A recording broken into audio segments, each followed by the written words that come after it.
Oke, kembali lagi bersama Dias MA Channel ya. Di sini kita akan membahas array di JavaScript, lanjutan dari video kemarin tentang percabangan ya kemarin. Sekarang kita akan membahas array.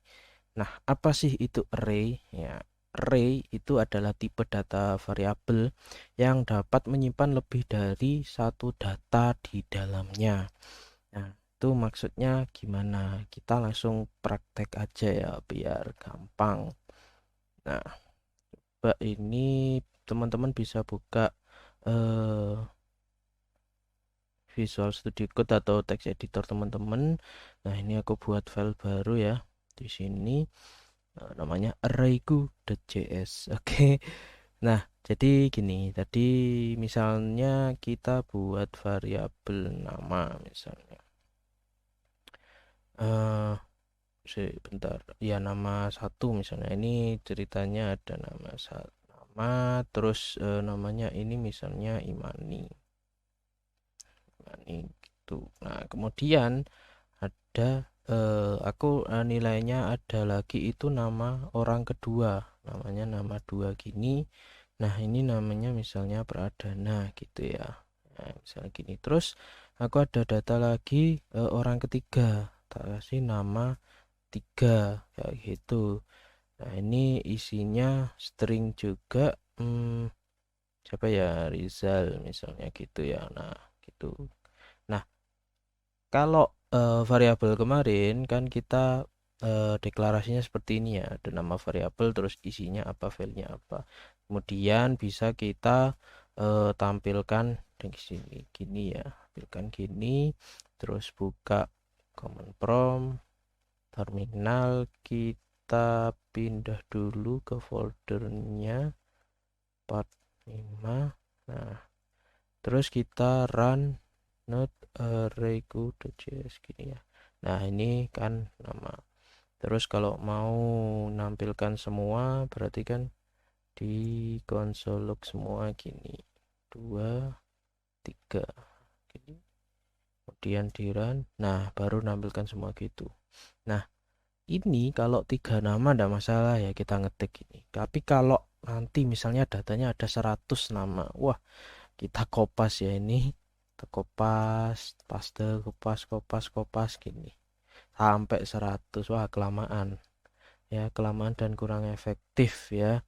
Nah maka dari itu ada array ini, tipe data array ini,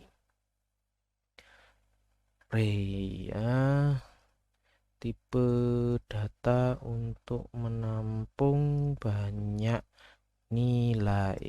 Oke. Nah, caranya gimana? Cara buatnya, misal tadi tetap pakai nama ya, lihat nama.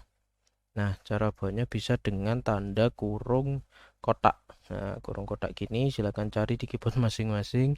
Tadi misalnya namanya Imani, kemudian Pradana, kemudian Rizal. Nah, misalnya gini ya. Terus, nah ini dia satu variabel aja udah bisa nampung 3 ya, 3 nama. Nah ini jumlahnya terserah teman-teman ya. Ini array itu jumlahnya bisa lebih dari satu. Jadi bisa banyak, lebih dari 100 enggak masalah, bisa banyak sekali array ini. Nah misalnya kita console.log nama, kemudian kita run di sini. Nah dia langsung tampil 5 di Pradana Rizal di dalamnya array ini. Ya, jadi tujuannya array tadi ya itu untuk menampung banyak nilai. Jadi kita ndak usah nyebutin atau deklarasi variabel satu-satu, satu nilai, satu variabel satu nilai, ndak usah. Dengan gini satu variabel nanti bisa banyak nilai, kurang lebih gitu. Dan konsep array ini kurang lebih hampir semua bahasa pemrograman ada ya. Tidak hanya di JavaScript, tapi mungkin sintaks deklarasinya beda-beda tergantung bahasa pemrogramannya. Oke. Nah, sifat-sifat array ini gimana lagi sih? Nah, di dalam array ini, nah ini tadi kalau kita console log gini kan dia tampil semua ya. Nah, semua 3 ya. Nah, gimana kalau aku mau nampilin yang nomor pertama aja? Nah, nomor pertama aja itu kita pakai index array ya. Indeks array itu gimana? Jadi nama variabelnya gini, kemudian kasih kurung kotak gini, terus dikasih indeksnya berapa. Indeksnya itu kalau di array berupa angka ya. Berupa angka dimulai dari 0. Ya, jadi kalau ini 3 gini, nah berarti yang Imani ini nanti nomor 0 yang pertama, terus ini nanti Pradana 1, kemudian yang Rizal ini nanti 2. Nah, nggak percaya? Kita coba jalankan. Nah, dia Imani ya, nomor 0 yang pertama.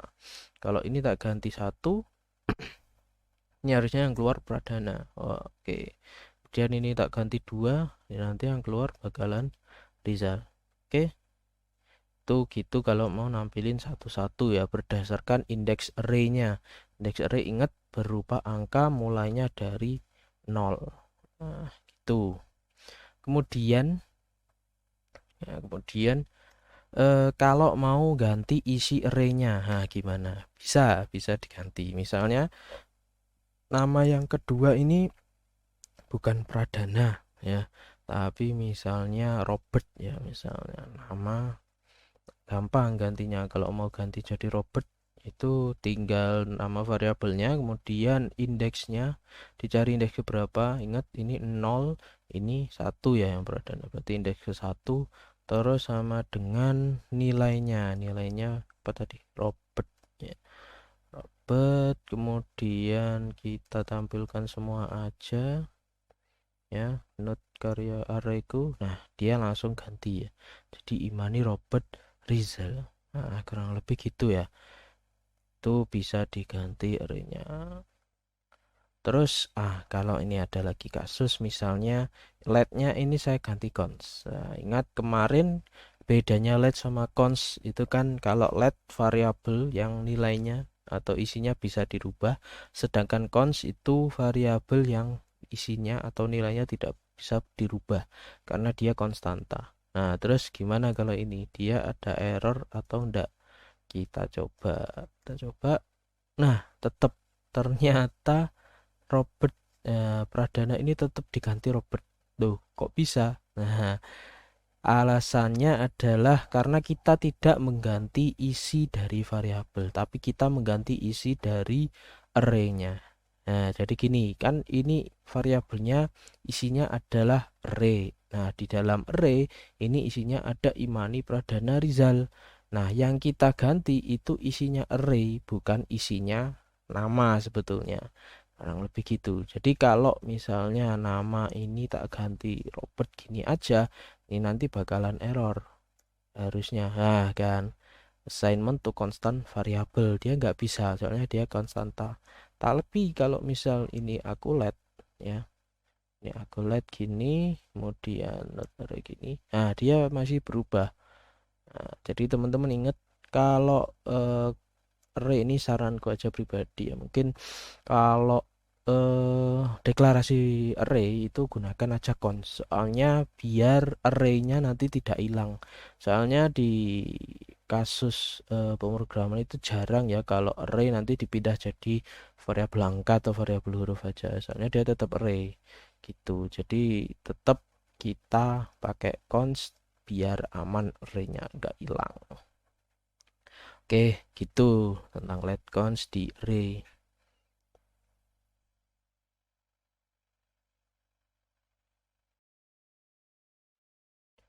Nah, deklarasi array itu ada beberapa macam ya sebenarnya. Yang pertama bisa kayak gini, terus ada lagi misal di sini cons mobil ya, mungkin nggak tahu contohnya apa. Ini mungkin nama-nama mobil gitu. Nah, ini bisa pakai objek array namanya. Array gini terus kita kasih kurung. Nah, isinya ini kita deklarasikan gini caranya. Imani, kemudian bentar.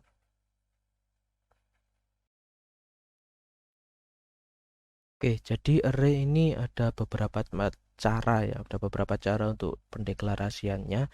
Yang pertama itu pakai kurung kotak gini langsung, kemudian isinya apa aja. Nah, yang kedua itu bisa pakai objek array. Misal aku taruh mana ya? Misal sini aja ya. itu kita buat array nama-nama mobil misalnya ya.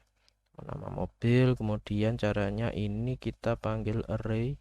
Ingat A-nya huruf besar, kemudian kurung. Nah, nama mobilnya itu apa? Misalnya Kijang gitu ya. Terus apa? Fortuner misalnya. Fortuner, kemudian apa? Panther gitu misalnya. Nah, ini juga sama nanti hasilnya kayak deklarasi yang pakai tanda kotak ini ya.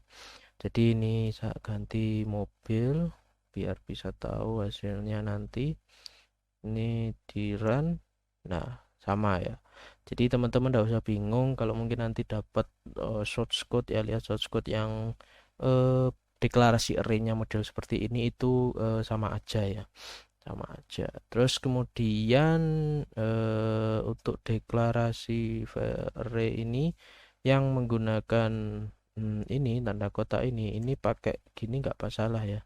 Jadi dikasih enter, kasih spasi ini nggak masalah dia nggak bakal error. Ini bisa untuk memudahkan membaca sih ya. Itu tergantung pribadi masing-masing. eh, Kebiasaannya gimana. Kalau saya kebiasaannya itu kalau deklarasi array begini ya, kalau datanya cukup banyak soalnya lebih gampang bacanya ke bawah gini. Nah, ini kalau kita run lagi, nah hasilnya sama ya, enggak ada error. Terus kemudian yang array ini gimana? Apakah sama? Sama juga. Ini juga ada error juga. Ya, untuk deklarasinya sama juga. Kemudian ini ganti mobil gini. Nah, sama, tidak ada masalah ya. Nah, ini kalau bagi saya memudahkan cara membaca, tapi memang lebih memakan space anu ya, garis barisnya ya, barisnya lebih banyak jadinya. Jadi kelihatan codingannya lebih banyak baris, tapi bagi saya lebih mudah dibacanya. Oke, kita hapus dulu ini, kita pakai yang atas ini aja. Nah, selanjutnya di array ini kita bisa mengetahui jumlah apa ya, jumlah item yang ada di dalam array-nya, atau jumlah elemen atau jumlah item ya, di dalam array. Nah, jadi misalnya gini, ini kan nama array-nya ada 3 ya. Nah, itu kita bisa tahu jumlahnya kalau nama ini itemnya ada 3 itu pakai length namanya. Jadi nama dot length. Nah, gini.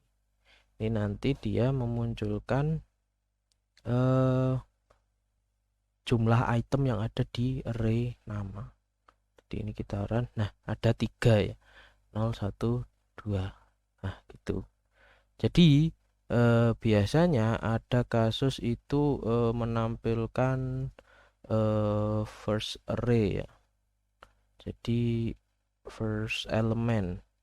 Maaf, first element itu kan gampang ya. First element tadi bisa pakai indeks nomor 0. Nah, indeks 0 itu pasti yang pertama, soalnya array mulainya dari 0. Nah, kalau yang terakhir itu gimana?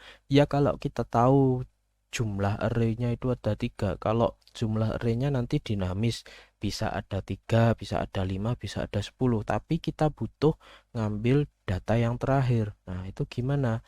Nah, caranya pakai length tadi. Nah, caranya gini, n elemen apa ya? Bener n apa ya? N elemen lah gitu ya.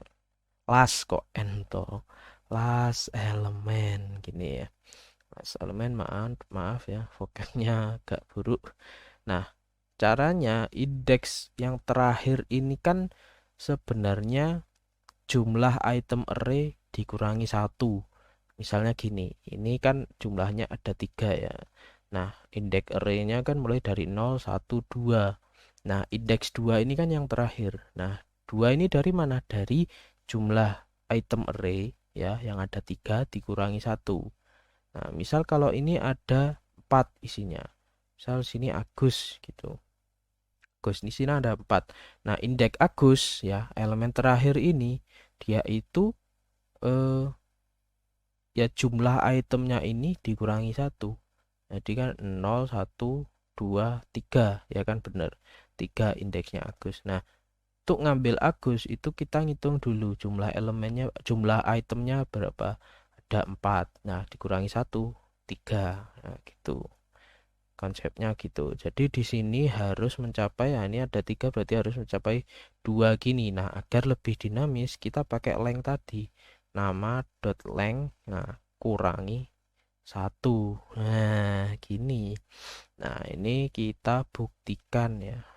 Kita langsung las elemen aja. Oke, kita running. Nah, langsung result. Soalnya nama dot length itu kan 3 ya tadi, 3 kurangi 1, 2. Ya, langsung merujuk ke indeks 2 atau indeks Rizal ini, indeksnya punyanya Rizal. Oke, itu length ya, untuk mengetahui jumlah item. Mungkin tak tulis di sini ya. Array dot length. Array-nya itu variabel yang menampung tipe data array ya. Ini untuk mengetahui jumlah item dalam array, jumlah item atau elemen mungkin ya, ada beberapa yang nyebut itu elemen. Nah, kurang lebih gini. Nah, ini maaf array. Nah, ada lagi metodenya array itu namanya push ya, array dot push ya.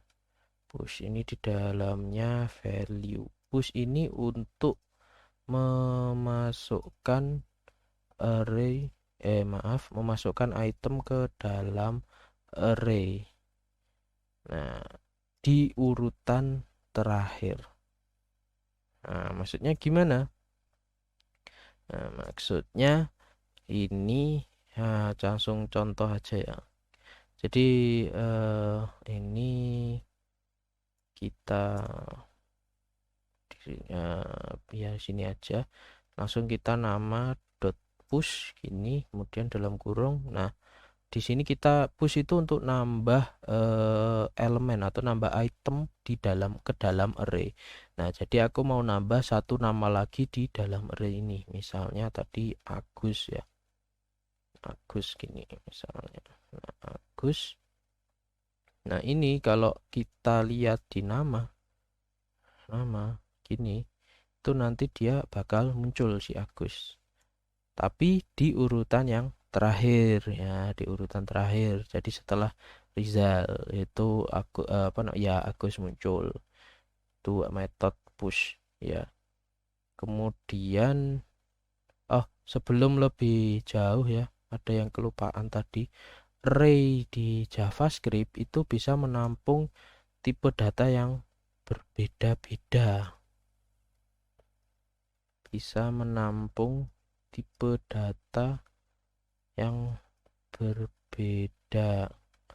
Nah, jadi misal gini, misal ini buat variabel lagi, contoh array misalnya gini. Nah, ini iki string ya, ini tipe string, kemudian ini integer, kemudian ini boolean ya, kemudian ini float ya, tapi sama aja number ya. Nah, ini bahkan bisa array di dalamnya juga ada array lagi. Nah, misalkan ini nama alamat gini ya.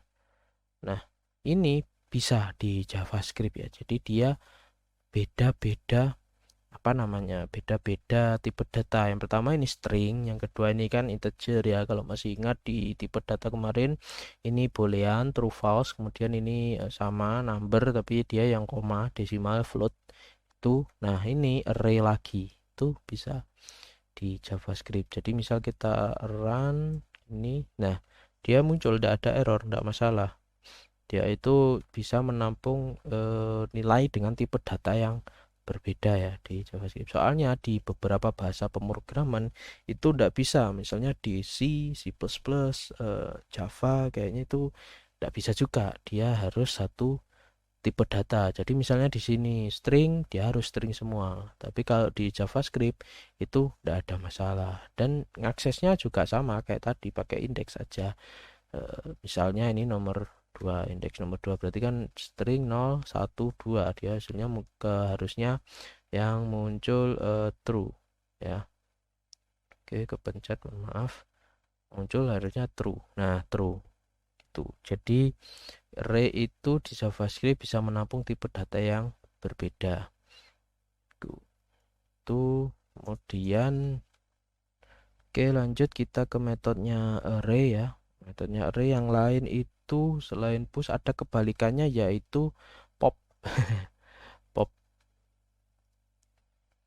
Nah, pop ini dia untuk menghapus ya, untuk menghapus item dalam item terakhir, maaf, item terakhir dalam array. Nah, jadi ini kan kebalikan banget sama push ya. Kalau push dia menambahkan item ke dalam array di urutan terakhir ya. Jadi di sini Rizal tadi nambah satu lagi terakhir Agus gitu ya. Nah, kalau pop, pop ini dia menghapus si Agus tadi, si item terakhir tadi ya. Jadi misalnya kalau ini kita coba lihat hasilnya lagi ya. Ini kita run. Nah, dia kan nambah Agus ya. Nah, ini kalau kita pakai pop, pop gini aja. Nah, dia akan menghapus Agus. Jadinya Agusnya tidak ada lagi. Nah, kan gitu. Agusnya hilang. Soalnya pop ini tadi untuk menghapus item terakhir dalam array. Nah, ini metode-metode array di JavaScript itu banyak sekali ya. Tapi yang saya pakainya umum itu yang push itu sering pakai ya, sering pakai banget. Yang pop itu kadang ya, kadang tergantung kebutuhan lah ya. Programming itu sangat dinamis. Nah, metode-metode array yang lain itu bisa kalian lihat, bisa teman-teman lihat di banyak ya di Google. Salah satunya saya biasanya pakai ini w3schools.com. Nah, ini nanti saya cantumkan juga linknya di deskripsi, bisa lihat langsung di deskripsi. Teman-teman bisa apa namanya, bisa baca referensi ini, dokumentasinya ini, metode-metodenya array itu apa aja, banyak banget. Ini salah satunya adalah key to string, jadi dia mengubah array menjadi string ya dengan comma separated array values. Nah, kemudian ada lagi join, yaitu join all array elements into a string ya.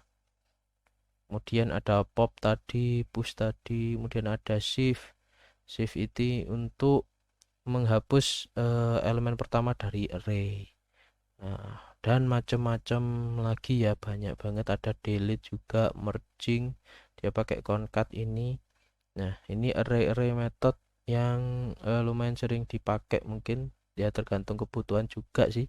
Tapi untuk nambah pengetahuan silakan teman-teman baca lebih lanjut, karena kalau dibahas di video ini nggak bakal ada ya, nggak bakal selesai ya, soalnya saking banyaknya itu. Jadi enaknya belajar programming itu belajar sambil praktek ya. Kalau teman-teman belajar aja, baca aja tapi nggak nyoba buat, ya nyoba praktek itu ya sulit ya, menurutku sih gitu. Oke, ini adalah array ya tadi yang kita bahas.